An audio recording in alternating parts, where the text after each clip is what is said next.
परम तत्वाय नारायणाय गुरुभ्यो नमः। जय गुरुदेव, जय माता बगलामुखी। बीज एक ऐसी संज्ञा है जिसमें इस संपूर्ण ब्रह्मांड का सार है। बीज में ही आने वाले भविष्य में उत्पत्ति का साधन होता है। बीज में अपरंपार संभावनाएं निहित होती हैं। किसी भी वस्तु का कोई बीज हो, बरगद का बीज है उदाहरण के लिए, तो बरगद का बीज बहुत छोटा सा होता है, लेकिन उसमें एक बहुत बड़ा वृक्ष बनने की अपार संभावनाएं होती हैं। उसी प्रकार हर एक चीज़ की उत्पत्ति का कारक बीज होता है।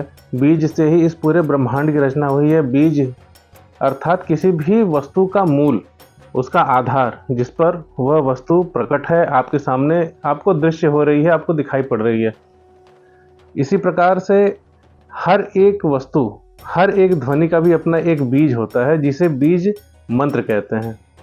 जितने भी मंत्र होते हैं उन सब में बीज निहित होते हैं। जितने भी अक्षर हैं, हमारी जो वर्णमाला है, अ से लेके अह तक और क से लेके ज्ञ तक, ये हमारे हिंदी वर्णमाला के जितने भी अक्षर हैं, ये कहीं न कहीं बीज हैं। और इन बीजों के माध्यम से ही इस पूरे ब्रह्मांड की प्रत्येक ध्वनि को व्यक्त किया जाता है, उसको अभिव्यक्ति मिलती है, और उसी के माध्यम से इस पूरे संसार में हर एक चीज़ की रचना हुई है। ध्वनि से ही ये संपूर्ण ब्रह्मांड की रचना है, ऐसा हमारे पुराण भी कहते हैं, शास्त्र भी कहते हैं। हर जगह इस चीज़ का वर्णन मिलता है। तो इस पूरे ब्रह्मांड के उत्पत्ति का मूल है बीज।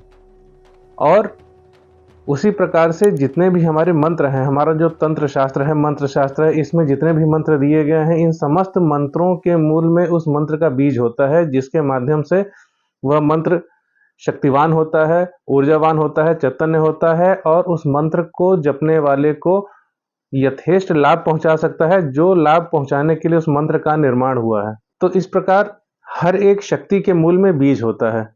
इसीलिए हमारे शास्त्रों में बीज मंत्र की साधना को अत्यधिक महत्व दिया गया है। हर एक व्यक्ति को, हर एक साधक को अपने जीवन में बीज मंत्र साधना अवश्य ही करनी चाहिए। विशेष करके उसे अपने इष्ट के बीज मंत्र की साधना अवश्य करनी चाहिए, ताकि उसको जो मंत्र प्रदान किया गया उसके गुरु के द्वारा, या उसे जिस इष्ट को प्रसन्न करना है, जिनका दर्शन उसे करना है, या उसे जो भी अभीष्ट है वह प्राप्त करने के लिए उस बीज के माध्यम से जो मंत्र उसे बाद में जपने, उनको वह चैतन्य कर सके, उस देवता की शक्ति को जगा सके, अपने प्राणों से उसको जोड़ सके, और अंत में उस बीज से संबंधित जो भी अन्य मंत्र हैं उनको जपता हुआ वो निश्चित रूप से अपने अभीष्ट को, भोग अथवा मोक्ष को, जो भी उसकी कामना है, उसको प्राप्त कर सकता है।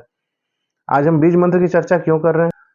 आज इस बीज मंत्र की चर्चा करने के पीछे एक उद्देश्य ये है कि जैसे संसार में विभिन्न साधनाएं हैं, विभिन्न शक्तियां हैं, दैवी शक्तियां, उसी प्रकार से एक अद्भुत शक्ति जो पूरे ब्रह्मांड का संचालन करती है, वह भगवान विष्णु की पालन शक्ति है, जिसे हम सभी माता लक्ष्मी के नाम से जानते हैं, श्री महालक्ष्मी, जो इस पूरे संसार के पालन का मूल कारण है, मूल बीज हैं, जिनकी शक्ति का आश्रय लेकर भगवान विष्णु इस पूरे संसार का पालन करते हैं। माता लक्ष्मी का बीज है श्रीम। आज हम इस वीडियो के माध्यम से आपको जो साधना बताने जा रहे हैं, वह साधना अपने आप में संपूर्ण है, बीज मंत्र साधना है। और इस बीज मंत्र के जप से आप निश्चित रूप से उसमें निहित शक्ति का पूर्ण लाभ ले सकते हैं। निश्चित रूप से उसके जप से आप अपने जीवन को पूर्णता की ओर पहुंचा सकते हैं। चाहे आपका भौतिक जीवन हो अथवा आपका आध्यात्मिक जीवन हो, दोनों में संतुलन और दोनों में विकास इस बीज मंत्र के माध्यम से संभव है। श्रीम बीज के माध्यम से इस पूरे ब्रह्मांड की जो संपूर्ण श्री है, अर्थात जितना भी वैभव इस पूरे ब्रह्मांड में आप कल्पना कर सकते हैं, उससे भी अधिक वैभव, उससे भी अधिक संपन्नता, उससे भी ज्यादा ऐश्वर्य, उससे भी ज्यादा भोग, उससे भी ज्यादा संतुष्टि, उससे भी ज्यादा आनंद यदि किसी शक्ति के पास है, तो उस शक्ति का मूल है श्रीम बीज। श्रीम बीज की संरचना को यदि हम देखें तो इसमें 4 वर्ण हैं, श, र, ई और उस पर जो अनुस्वार है अर्थात बिंदी।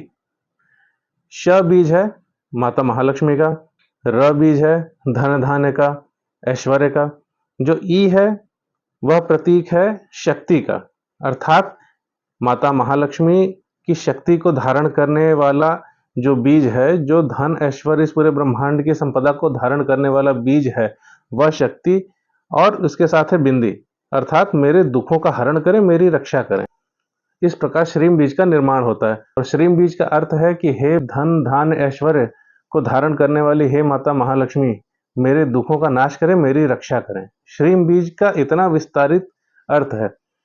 श्रीम बीज की साधना के लिए आपको किसी माला की आवश्यकता नहीं है, आपको किसी आसन की आवश्यकता नहीं है। श्रीम बीज आपको मन ही मन निरंतर जपते रहना है, क्योंकि शास्त्रों में जितने भी बीज हैं, मंत्रों के जो बीज हैं, उनके मानसिक जप का ही विधान है। उनको अधिक से अधिक मानसिक जप करते रहना चाहिए, निरंतर करते रहना चाहिए। तो आपको इस मंत्र के लिए ना माला जपनी है, ना कोई आसन लगाना है, ना कहीं विशेष समय पर बैठना है या कोई विशेष क्रिया करनी है। आपको निरंतर मानसिक रूप से श्रीम बीज का जप करते रहना है। इस बीज के जप से आपकी जो चैतन्यता है और जो इस पूरे ब्रह्मांड के ऐश्वर्य की चैतन्यता है, माता महालक्ष्मी की जो चैतन्यता इस पूरे संसार में व्याप्त है, उससे आपका तादाद में बैठ जाता है। आप निश्चित रूप से माता लक्ष्मी की कृपा धीरे धीरे प्राप्त करने ही लगते हैं। अतः आप सभी को श्रीम बीज का निरंतर अधिक से अधिक जप करना चाहिए। आप जब चाहें तब इस जप को आरंभ कर सकते हैं। इसके लिए कोई शुद्धि अशुद्धि नहीं देखी जाती, क्योंकि यह जप आपको पूर्ण रूप से मानसिक करना है। आप श्रीम बीज का आश्रय लें, इसका जप करें, माता महालक्ष्मी आप पर कृपा करें और आप धन धान्य से संपूर्ण हो। मिलते हैं अगली वीडियो में, तब तक के लिए जय गुरुदेव, जय माता बगलामुखी।